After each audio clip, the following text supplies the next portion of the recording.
Hello दोस्तों, नमस्कार। स्वागत है आप सभी का कंपटीशन क्लासेस हब पर। दोस्तों, आज के इस वीडियो में मैथ्स के पार्ट 1 को हम लोग देखने वाले हैं। इस पार्ट में मैथ के कुछ ऐसे इंपॉर्टेंट क्वेश्चन सॉल्व करेंगे जो आगामी सभी एग्जाम के लिए इंपॉर्टेंट हैं और बार बार रिपीट होते हैं। दोस्तों, मैथ्स के कुछ सेट वाइज क्वेश्चन होते हैं जो एग्जाम में बार बार पूछे जाते हैं, तो इस तरह के सभी क्वेश्चंस को मैंने शामिल किया है। सभी क्वेश्चन अलग अलग चैप्टर से होने वाले हैं, तो वीडियो को एंड तक जरूर देखिएगा।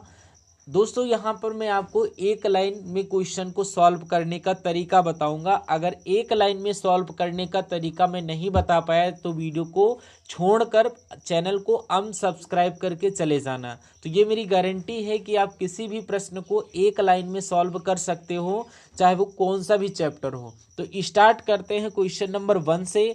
अब यहाँ पर आपसे क्वेश्चन नंबर 1 कह रहा है कि जोसेफ की आयु में 10% की कमी कर दी गई, उसकी आय को पूर्व स्तर पर लाने के लिए नई आय में कितने प्रतिशत की वृद्धि करनी होगी। ये प्रश्न परसेंटेज का एक क्वेश्चन है और इसे हम सिर्फ एक लाइन में सॉल्व करेंगे। आपको कोई तरीका यहाँ पर याद करने की कोई ज़रूरत नहीं है। जैसे क्वेश्चन कहा गया वैसे ही हम लोग करेंगे। जैसे यहाँ पर दिया गया है जोसेफ की आय में 10% की कमी कर दी गई, तो आपको पता होना चाहिए प्रतिशत का मतलब होता है 100, ये पता होना चाहिए। उसके बाद कमी का मतलब होता है कम, वृद्धि का मतलब होता है अधिक, ये आपको पता होना चाहिए। अब यहाँ पर प्रश्न कहा है कि 10% की कमी कर दी गई, तो जैसे यहाँ पर हमें 10 दिया गया है और 10% की कमी, यानी कि यहाँ पर ध्यान दीजिए, कमी मतलब 100 में से कितना प्रतिशत कम हुआ है, 10। यानी 100 में से 10 को कम करेंगे तो हमारे पास 90, उसको नीचे लिख देंगे। इतना आपको लिखना आना चाहिए। अगर आपको यहीं पर वृद्धि होता, 10% की वृद्धि दिया होता, तो आपको यहाँ पर नीचे 110 लिखना होता, क्योंकि वृद्धि बोला है तो हमें जोड़ना है। लेकिन उसने बोला है कि 10% की कमी, तो हम लोग कमी का मतलब होता है नीचे लिखेंगे 90, क्योंकि 10% की हमने कमी किया है। उसके बाद हमें दिया गया है कि यहाँ पर कितने प्रतिशत की वृद्धि करनी होगी। तो आपको पता है जब भी प्रतिशत निकालते हैं तो गुणे में क्या करते हैं, 100 लिखते हैं। तो इस संख्या को हम जब काटते हैं तो ये 0 से ये 0 कट जाएगा और इस संख्या का जब गुणा हो जाएगा तो यहाँ पर 100 और बटे में कितना बचेगा, 9। अब यहाँ पर हमने यहाँ तक सॉल्व किया, इतना आपको समझ में आना चाहिए। अब हमने क्या किया, इसने बोला था कि 10% की कमी, तो हमने 10% यानी 10/90 लिखा और गुणे 100 से इसको काटा है, क्योंकि प्रतिशत में 100 से हम लोग काटते हैं। उसके बाद इस संख्या को भाग देंगे तो यहाँ पर 9 एकम 9 और 9 एकम 9 यानी कि 1/9। ये कैसे लाया गया, प्रतिशत में। कैसे लाया गया, प्रतिशत में। अब यहाँ पर 9 से भाग देंगे तो एक बार में जाएगा, तो 1 लिखा, वापस से 0 आया, 1 बचा, यानी कि ये 10, 9 एकम 9 और 1 को ऊपर यानी बटे में 9। हमारे पास क्या निकल कर आया, भाग देने पर 11 सही 1/9, यानी कि 11 सही 1/9 प्रतिशत अपना करेक्ट आंसर हो जाएगा, यानी कि ऑप्शन बी अपना करेक्ट आंसर होगा। अब मान लीजिए आपको डबल प्रतिशत दिया गया हो, उसे कैसे सॉल्व करोगे एक लाइन में, तो मैं उसका भी बताता हूँ सेकंड क्वेश्चन में। ये आपको समझ में आना चाहिए। जैसे हमें 10% की कमी दी गई थी तो 10 लिखा और प्रतिशत में कमी 10 थी तो 10/90 और गुणा 100, इसे सॉल्व किया तो हमारे पास आया 11 सही 1/9। अगर आपको यहीं पर वृद्धि कह रहा होता तो आप 10 बटे क्या लिखते, 110। और ऐसा क्यों लिखते, क्योंकि जब वृद्धि कहता तो, क्योंकि हमें कमी कहा गया तो हमने 90 लिखा। ये क्वेश्चन आपको समझ में आ चुका होगा, ये नोट डाउन जरूर करिएगा। आप बढ़ते हैं क्वेश्चन नंबर सेकंड की तरफ। अब सेकंड नंबर का क्वेश्चन कह रहा है कि मैंने आपको बताया कि अगर सिंगल प्रतिशत दिया होता तो कैसे सॉल्व करते। अब दिया गया है डबल प्रतिशत। अब प्रतिशत अगर आपको डबल देखने को मिले तो उसको भी एक लाइन में सॉल्व कर सकते हो। देखिए कैसे। प्रश्न कह रहा है फलों के मूल्य में 30% की कमी करने पर उनकी बिक्री 40% अधिक हो जाती है, उससे विक्रय मूल्य पर क्या प्रभाव पड़ेगा, ये क्वेश्चन कह रहा है। तो हमें कुछ भी नहीं करना है। सबसे पहले दिया है 30% की कमी, उसके बाद 40% की वृद्धि यानी कि अधिक। तो आपको पता है कमी मतलब कम और वृद्धि मतलब अधिक। कमी मतलब माइनस, वृद्धि मतलब प्लस, ये आपको पता है। देखिए अब हमें सिर्फ किसी भी यानी कि प्रतिशत को उठाना है। अब प्रतिशत को हम उठाएंगे इस वाले और इस वाले, तो जब हमारे पास सिंगल प्रतिशत होता था तो हम 1% को ही उठाते थे क्योंकि वहाँ पर सिंगल था। अब यहाँ पर 2% है। देखिए अब हम पहले को उठाएंगे तो यहाँ पर 30% की कमी बोला था, 30% की कमी दी गई है। अब हम क्या करेंगे, इस 30% की कमी को लिखेंगे, जैसे कि -30 हम लोग लिख देंगे। अब -30 तो हम लिखेंगे, कमी का मतलब होता है कम और कमी मतलब होता है माइनस, ये समझ के चलना, ये बात बस आपको समझ में आनी चाहिए, ठीक है। उसके बाद आगे दिया गया था क्या, 40%, अधिक, अधिक का मतलब होता है प्लस, प्लस लगाएंगे तो हो जाएगा 40, बस इतना लिखना आपको आना चाहिए। ये समझ में आया। सबसे पहले हमने लिखा किस प्रतिशत की कमी, तो -30 और 40% की अधिक वृद्धि मतलब होता है प्लस। अब बीच में आपको 100% माइनस लगाना है। चलिए अब एक बार और इसी संख्या को रिपीट में लिखेंगे, जैसे कि 30, पहला प्रतिशत हमारा 30 है, दूसरा प्रतिशत है 40, तो हम लोग इसको गुणे में लिखेंगे और प्रतिशत के लिए बटे में क्या लिखेंगे, 100 लिखेंगे। अब इतना समझ में आया होगा। सबसे पहले तो ये लिखना आना चाहिए, उसके बाद माइनस का चिन्ह लगाना, उसके बाद आपको इन दोनों को गुणे में लिखना और बटे में 100 लिख देना। इतना समझ में आप सभी को आना चाहिए। ये लिखना आ गया। उसके बाद देखिए अब हम लोग इन संख्याओं को सॉल्व करना आसान हो चुका है, क्योंकि इधर से भी कर सकते हो। अगर -30 + 40 को अगर करोगे तो यहाँ पर क्या होगा, माइनस प्लस माइनस ही होगा। तो यहाँ पर 40 में से 30 जाएगा तो यहाँ पर कितना बचेगा, प्लस का ही तो 10 बचेगा। तो हम प्लस का चिन्ह और 10 और माइनस का चिन्ह जैसा था वैसा ही आ जाएगा। अब यहाँ तक हमने संख्याओं को सॉल्व किया है। अब यहाँ पर आगे दिया गया है, देखिए संख्या को हम काट सकते हैं 0 से 0 और इस 0 से 0 हम लोग इसको काट सकते हैं। अब हमारे पास संख्या बची है 3 और 4, 3 और 4 को आपस में गुणा करेंगे तो 3 चक्कू कितना हो जाएगा, 12। माइनस के बाद हमारे पास कौन सी संख्या बची, सिर्फ 12 बची। 12 को हम यहाँ पर लिखेंगे। इधर हमारे पास प्लस का 10, इधर माइनस का 12, ये आपको समझ में आना चाहिए। तो इससे जब सॉल्व किया तो 12 और इसको सॉल्व किया तो 10। अब हम लोग क्या करेंगे, देखिए 12 में से 10 को घटाएंगे। अब यहाँ पर संख्या घट जाएगी, जैसे चिन्ह माइनस प्लस का है तो माइनस ही होगा, क्योंकि बार यानी कि 10 में से 12 जाएगा, 12 में से 10 तो यहाँ पर 2 माइनस या प्लस। देखिए बड़ी संख्या हमारे पास माइनस की है तो माइनस का चिन्ह लगेगा।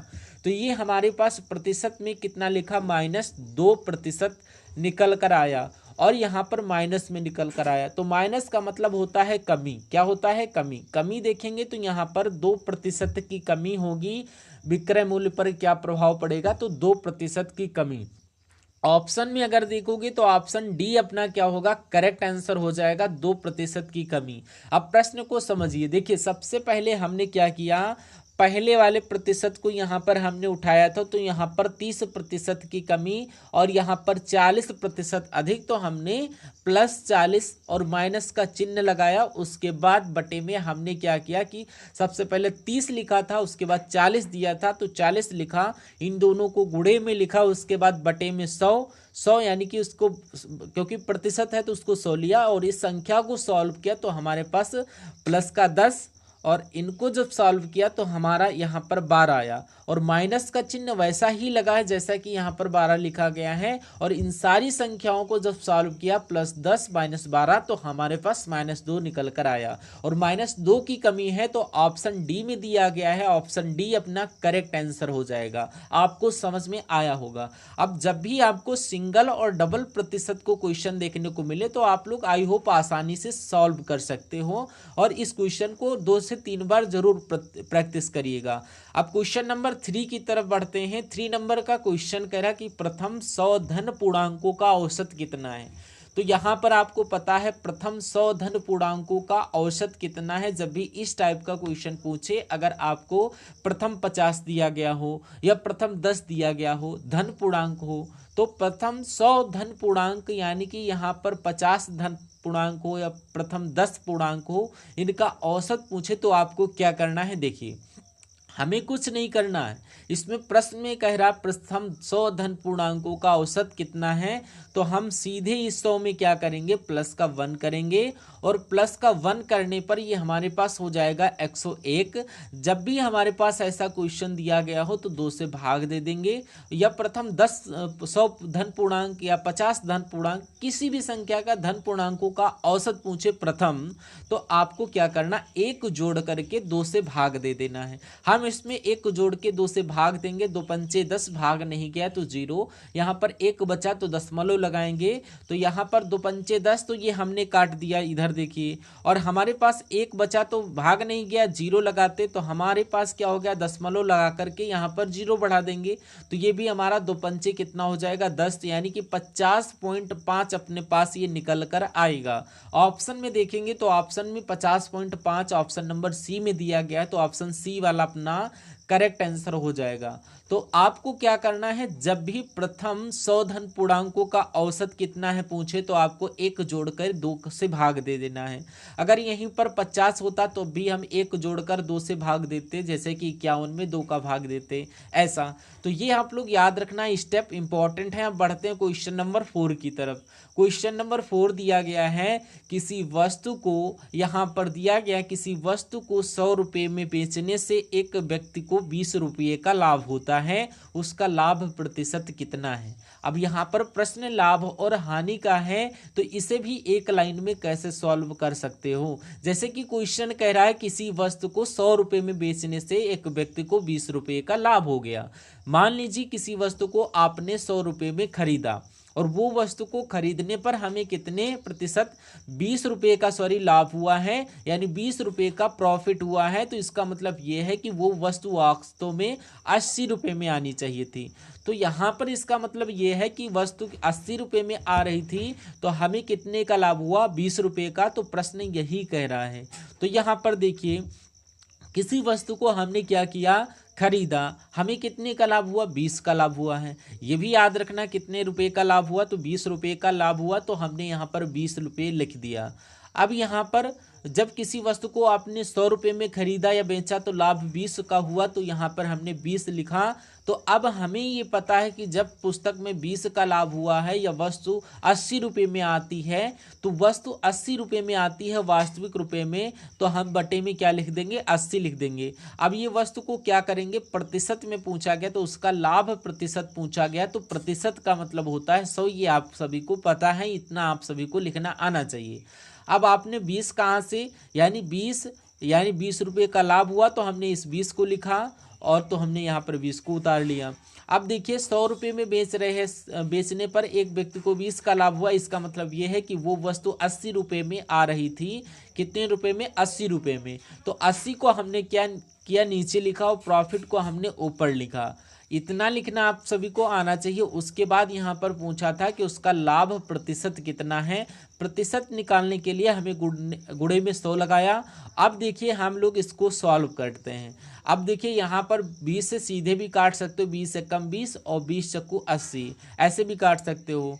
या क्या करो, 0 से 0 काट दो, 2 एक कम 2, 2 चक्कू 8, ऐसे भी काट सकते हो। अब हमारे पास क्या बचा, अब हमारे पास 1/4 गुणा 100, यानी जब इसे हम सॉल्व करेंगे तो 100 से या भाग करेंगे या काट सकते हैं। तो 4 से 100 को काटना है, तो 100 से जब काटेंगे तो यहाँ पर हमारे पास 10, तो 4 दूनी 8, 2 बचा तो 20, तो 4 पंचे 20, तो हमारे पास 25% निकल कर आएगा। लाभ प्रतिशत हमारे पास 25% निकल कर आएगा। ऑप्शन देखेंगे तो ऑप्शन बी अपना करेक्ट आंसर होगा, यानी कि 25% लाभ है।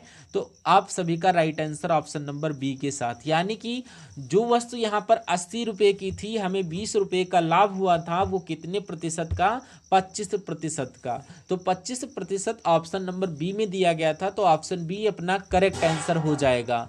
अब हमने क्या किया, प्रश्न को समझने की कोशिश की। जैसे कि सबसे पहले हमें पता है 20 रुपये का लाभ हुआ, तो हमने उसको ऊपर लिखा है, लाभ हुआ है। अब आपको पता होना चाहिए कि कितने रुपए का लाभ हुआ, 20 रुपये का। वस्तु कितने रुपए में बेचा, तो 100 रुपये में बेचा, तब 20 रुपये का लाभ हुआ। इसका मतलब 20 रुपये का लाभ हो चुका है, तो वस्तु 80 रुपये की होगी। तो 80 रुपये को नीचे लिखेंगे, प्रतिशत निकालना है तो गुणे में 100। अब इस संख्या को हटाएंगे तो 0 से 0, 2 एक कम 2 और 2 चक्कू 8, इस 4 से 100 को काटा तो कितना, 25। तो यहाँ पर कितने प्रतिशत का लाभ हुआ? 25% का लाभ हुआ। ऑप्शन बी अपना करेक्ट आंसर हो जाएगा। अब बढ़ते हैं क्वेश्चन नंबर 5 की तरफ। क्वेश्चन नंबर 5 दिया गया है क्या कि यदि ए अनुपात बी बराबर 3:4 है। अनुपात का क्वेश्चन है, एसएससी के लिए इंपॉर्टेंट है। एसएससी के लिए इंपॉर्टेंट क्वेश्चन है। हमें दिया गया है ए अनुपात बी बराबर 3:4, आगे दिया गया है बी अनुपात सी बराबर 8:9। तो ए अनुपात सी का मान पूछा गया। तो हम क्या करते हैं, सबसे पहले इसको भी एक लाइन में सॉल्व करना आना चाहिए। देखिए हमें दिया गया है ए अनुपात बी जिसका मान दिया गया है 3:4, ठीक है। उसके बाद ये हमने लिखा, उसके बाद उसके नीचे ये लिखेंगे तो यहाँ पर बी अनुपात सी बराबर क्या लिखा हुआ है? 8:9। अब आपको पता होना चाहिए, इधर से गुणा करना स्टार्ट करिए तो एक बार सीधे ऊपर गुणा करेंगे, उसके बाद इस साइड से आपको गुणा करना होगा तिरछा, देन आफ्टर आपको वापस ये वाला गुणा करना होगा। तो ये सीधा गुणा करेंगे तो 8 त्रिक कितना हो जाएगा? 24, ये 1 का मान हो जाएगा।